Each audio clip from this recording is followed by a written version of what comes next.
नमस्कार बच्चों, मैं आशा करता हूँ कि आप सभी अपने घर पर स्वस्थ और सुरक्षित होंगे।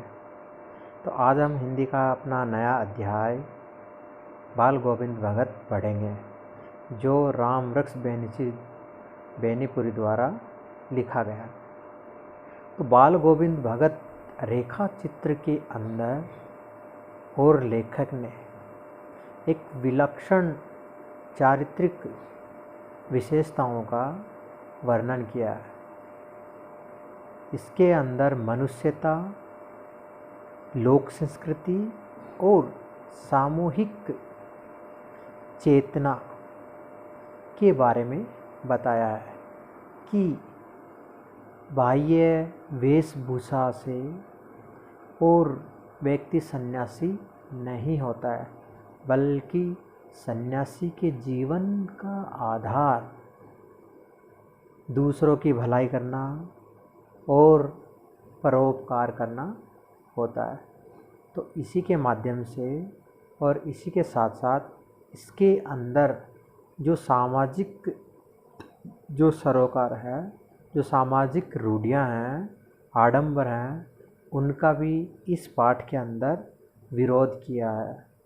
तो इस पाठ के अंदर बाल गोविंद भगत के माध्यम से और सन्यासी के बारे में और जो समाज के अंदर जो विचारधाराएं हैं, धारणाएं हैं, रूढ़िवादी जो आडंबर हैं, उन सब को नकारते हुए और उन सब को ना मानते हुए बाल गोविंद भगत ने और अपने समाज का उत्थान किया। तो इसके बारे में इस पाठ के अंदर बताया कि बाल गोविंद भगत एक मंझले कद का गोरा चिट्टा व्यक्ति है, जिसका मुँह सफ़ेद बालों से चमकता रहता है और उसके माथे के ऊपर रामानंदी तिलक लगाए रहता है और सर के ऊपर कबीर के जैसी ही एक कानों से फटी हुई टोपी पहनता है और कमर के अंदर एक अंगोछा पहनता है और वह सन्यासियों की तरह वस्त्र न पहन करके और बिल्कुल ही कम वस्त्र पहनता है और उसी के साथ में वह गृहस्थ जीवन में रहते हुए भी और साधु होने का पालन वो करता रहता है। यानी कि जो गुण, जो व्यवहार एक सच्चा साधु करता है, वो सारा व्यवहार, वो गुण और एक आदर्श होते हुए भी बाल गोविंद जी भगत के अंदर हैं। वे एक साधु की तरह से ही और कबीर दास जी को अपना साहब मानते हैं, यानी कि उन्हीं को वो सब कुछ मानते हैं। कबीर दास जी का जो बताया हुआ जो मार्ग है, उसी के ऊपर वो चलते हैं। और ना तो बाल गोविंद भगत जी कभी झूठ बोलते हैं और ना ही वो किसी से और बेवजह झगड़ा करते रहते हैं। इसी के साथ में वो दो टूक बात कहने में भी कभी संकोच नहीं कहते हैं। और दूसरी बात उसमें ये है कि वो दूसरे की चीज़ को बिना पूछे और उसको काम में नहीं लेते हैं। तो ये सारी विशेषताएं उनके अंदर और एक साधु होने की पहचान कराती है। इसी के साथ में वो कबीर जी को अपना सब कुछ मानते हैं। उनके खेत के अंदर जो भी उगता है, जो भी अन्न प्राप्त होता है, उसको वो निकाल करके और कबीर का जो एक मठ है उनके घर से करीबन 4 कोस दूर, वहाँ वो सर पे लाद के ले जाते और वहाँ से उनको जो प्रसाद के रूप में जो अन्न मिल जाता, उसको लेकर के वो अपने घर पे आते और उसी से अपने घर का गुजारा वो करते थे। और वो सदैव कबीर दास जी के गीत गाते रहते। आषाढ़ का जब महीना आता है, बरसात होती है, लोग खेतों के अंदर काम करते हैं और हल चलाते हैं और धान की खेती वगैरह आदि करते हैं। तब बाल गोविंद भगत भी अपने खेत के अंदर और धान का रोपण करते हुए और कबीर दास जी के गीतों को गाते हैं। तो उनके गीतों के अंदर ऐसी तान ऐसा स्वर गूंज उठता है कि बेजान जो जानवर होते हैं या बेजान जो लोग हैं उनके अंदर भी एक जान है वो डाल देते हैं। और उन्हीं के गीतों को सुन करके खेतों में काम करने वाले, हल जोतने वाले लोग हैं वो, और गीतों को सुन करके अपने आप ही उनके पाँव वो थिरकने लगते हैं, यानी कि वो नाचने लगते हैं। और महिलाओं के होंठ हैं वो कांपने लगते हैं, यानी कि महिलाएं भी ना चाहते हुए भी और गीत हैं वो गाने लगती हैं। इस तरह से बाल गोविंद भगत जी की वाणी के अंदर और एक ऐसा प्रभाव है कि व्यक्ति ना चाह करके भी और उनकी ओर आकर्षित होता है, यानी कि उनके गीतों को सुन करके लोग अनायास ही और नाचने झूमने उठने लगते हैं। और वे बाल गोविंद भगत जी चाहे कितनी ही गर्मी हो, चाहे कितनी ही सर्दी हो, सुबह जल्दी ही उठ करके, यानी कि 3 या 4 बजे उठ करके ही, और वो अपने घर से 2 कुछ दूर नदी है वहाँ पे जा कर के रोज़ाना स्नान करके आते और अपने गांव के बाहर एक पोखर है, पोखर मतलब होता है तालाब, उसके किनारे और बैठ करके वो एक खंजड़ी होती है जो बजाने की होती है ना, तो उसको बजाते हुए और कबीर जी के गीत गाते रहते हैं। सारे लोग रात को सोए रहते हैं लेकिन उनके गीत हैं वो कभी भी नहीं सोते हैं, यानी कि रात में भी उनके गीत है वो, उनकी जो ताल है वो बजती रहती है। और वे रात को इतनी ज़्यादा और चकाचौंध, यानी कि वो रात को भी अपने धुन के माध्यम से और इतना हावी नहीं होने देते हैं। बाल गोविंद भगत जी सर्दी के अंदर मात्र एक कंबल ओढ़ करके ही और अपना जीवन वो जीते हैं, और गर्मियों के अंदर वो अपने घर के आंगन के बीच में ही और बैठ करके आसन जमा करके साथ में अपना जो मित्र मंडली उसको लेकर के और शाम के समय में और कबीरदास जी के गीत गाते हैं। और गाते गाते वो इतने उत्तेजित हो जाते हैं कि वो खड़े होकर के और नाचने भी लगते हैं। कहने का मतलब ये है कि उनके गीत गाते, यानी कि वो कबीरदास जी के गीतों में इस तरह से रम जाते हैं कि उनको पता ही नहीं रहता कि वो अब क्या कर रहे हैं।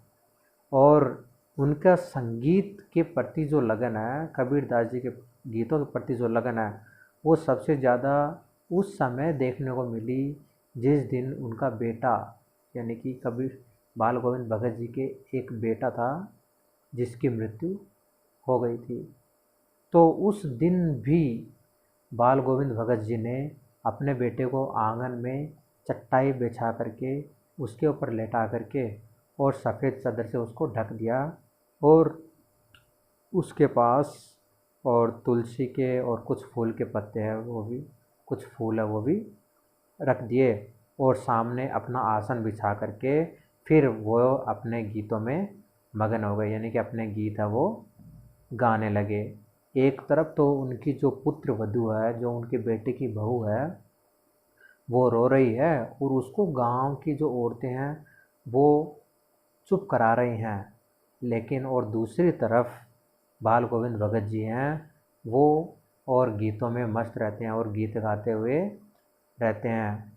और कभी कभी वो बीच में उठ करके भी और अपनी पुत्र वधू के पास जा कर के कहते हैं कि रो मत पगली, ये तो उत्सव मनाने का दिन है, यानी कि आनंद मनाने का दिन है कि एक आत्मा है वो और परमात्मा से जा कर के मिल गई है, यानी कि एक विरहिणी जो अपने पति के वियोग में, यानी अपने प्रेमी के वियोग में बिछड़ी रहती है ना, तो वो अपने प्रेमी से जा कर के मिल गई है। तो पगली, ये रोने का दिन नहीं है बल्कि आनंद मनाने का, उत्सव मनाने का दिन है।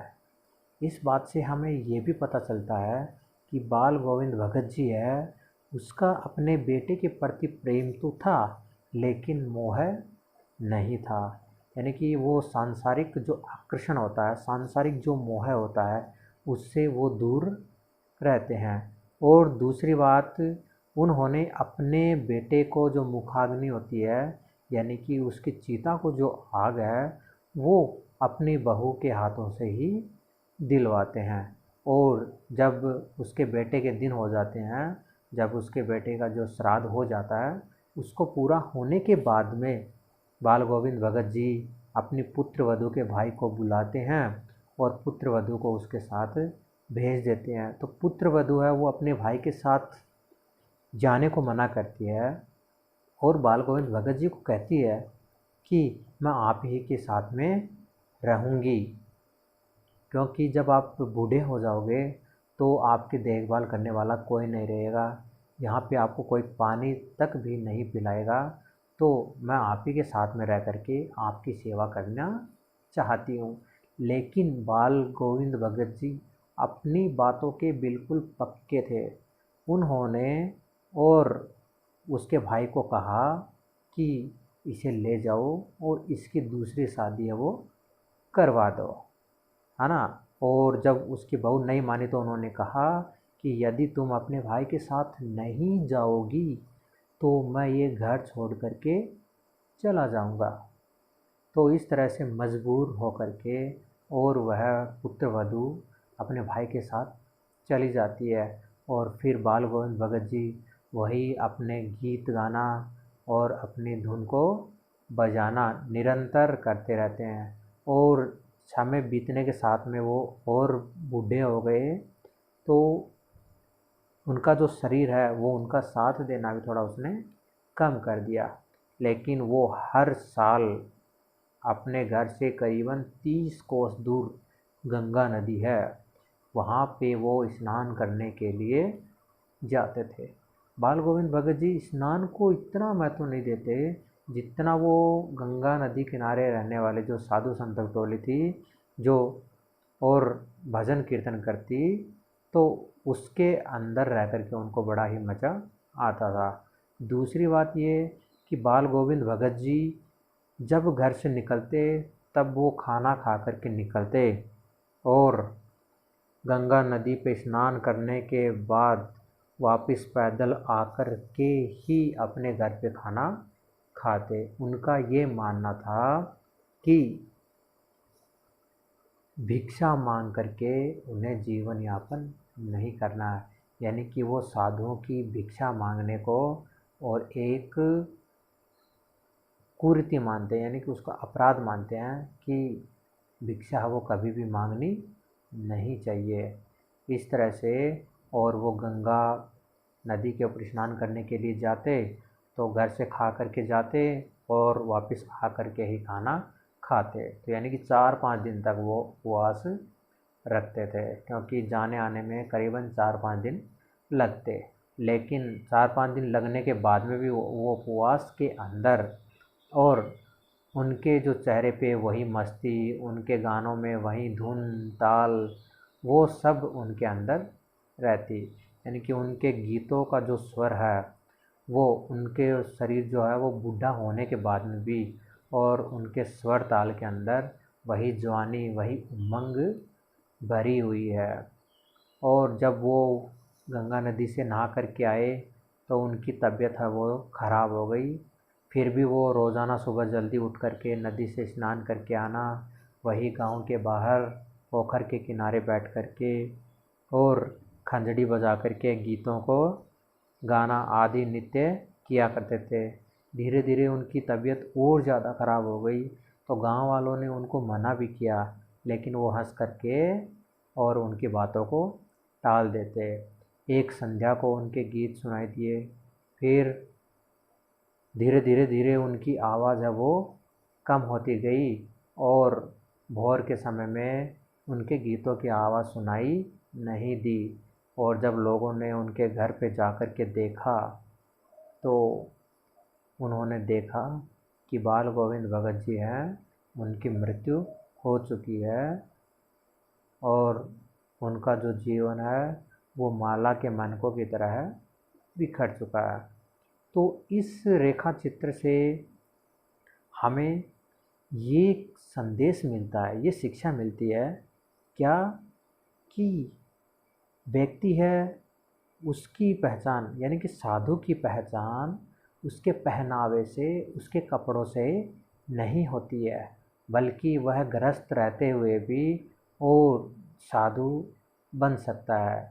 यानी कि साधु का मतलब होता है कि दूसरे लोगों को और अच्छे ज्ञान देना और उनका परोपकार करना, यानी कि दूसरों की हमेशा भलाई करना, ये एक साधु का कर्तव्य होता है। इसी के साथ साथ में बाल गोविंद भगत जी के द्वारा और जो समाज के अंदर जो रूढ़ियाँ हैं, जैसे कि महिलाओं को शमशान के अंदर नहीं ले जाना, है ना, और महिलाओं का पुनर्विवाह नहीं करना, इन सब चीज़ों को वो क्या है, नहीं मानते थे। उनके अनुसार महिला को भी समाज के अंदर ये अधिकार है कि वो शमशान में जा सकती हैं और उनकी दोबारा शादी भी हो सकती है। और इसी के साथ साथ में उनका जो संसार के प्रति जो आकर्षण है, मोह माया है, वो उसको भी नहीं मानते थे, वो केवल प्रेम को मानते थे। इसी कारण तो उनको अपने बेटे से प्रेम था, लेकिन बेटे से मोह नहीं था। इसी कारण तो बेटे की मृत्यु होने के बाद में भी और वो उसी तरह से रोज़ाना की तरह से आसन बैठ बिछा करके और कबीरदास जी के गीतों को गाते रहते हैं। तो और अपनी जो पुत्र वधू है उसका पुनर्विवाह है और करने के उसके भाई को आदेश देते हैं। तो इस बात से ये भी पता चलता है कि वो समाज के अंदर और जो रूढ़िवादी जो परंपराएं हैं उनको वो बिल्कुल भी नहीं मानते हैं। तो इस प्रकार से इस कहानी के अंदर और एक साधुता की और जो समाज की जो परंपराएं हैं उनको उन्होंने नकारा है, और एक साधु होते हुए भी, यानी कि एक गृहस्थ जीवन बिताते हुए भी व्यक्ति और किस तरह से साधुता को निभाता है, वो इस रेखा चित्र के अंदर और बाल गोविंद जी भगत के रेखा चित्र से अच्छी तरह से मालूम होता है। इस प्रकार से हमारा ये अध्याय है। धन्यवाद।